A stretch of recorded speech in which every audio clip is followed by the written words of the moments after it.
زندگی کے سفر میں میاں بیوی کو ایک دوسرے کے ہاتھ کو تھام کر اس طرح سفر کرنا چاہیے کہ کہیں ٹھوکر لگنے سے ایک گرنے لگے تو دوسرا آگے بڑھ کر تھام لے۔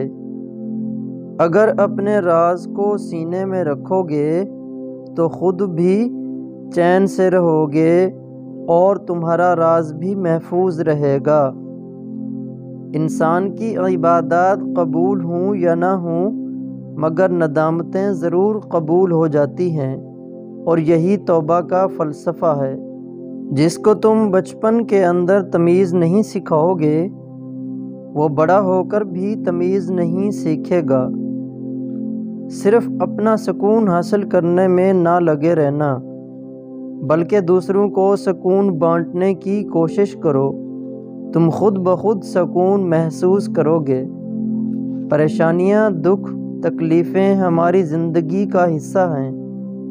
جس نے ان چیزوں پر قدم رکھا، حوصلہ رکھا، وہ جیت گیا، اور جس نے اپنے سر پر سوار کیا تو وہ ٹوٹ گیا۔ اکثر ہم ایسے لوگوں کو نظر انداز کرتے ہیں جو ہم کو پسند کرتے ہیں اور ہمارے پیچھے پیچھے ہم کو ڈھونڈتے ہیں، اور ہم ان لوگوں پر توجہ دینے میں لگے ہوتے ہیں جو ہم کو نظر انداز کرتے ہیں۔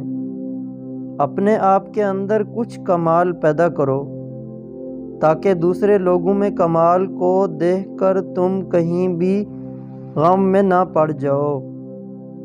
جیسا سلوک تم خدا کی مخلوق سے کرو گے رب کریم بھی ویسا ہی سلوک تمہارے ساتھ کرے گا۔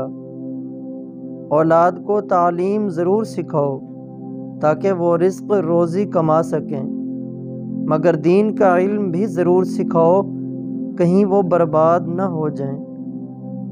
اپنی پسند کو چھوڑنا بہت مشکل کام ہوتا ہے، اور ناپسند چیز کو قبول کرنا بھی مشکل ہوتا ہے، اور یہ کام کر جانا رب کریم کے بڑے شکر کا مقام ہے۔ منزلیں بہادر لوگوں کا استقبال کرتی ہیں، بزدلوں کو تو راستے کا خوف ہی مار دیتا ہے۔ اصل غریب تو وہ لوگ ہیں جن کے پاس پیسوں کے سوا اور کچھ بھی نہیں ہوتا۔ اپنے آپ میں قابلیت پیدا کرو، دوسرے لوگوں کے اندر نقص نکال کر اپنے آپ کو قابل ثابت نہ کرو۔ سچے اور اچھے لوگوں کے ساتھ تعلق رکھو، یہ برے دنوں میں محافظ اور اچھے دنوں میں سرمایہ ہوتے ہیں۔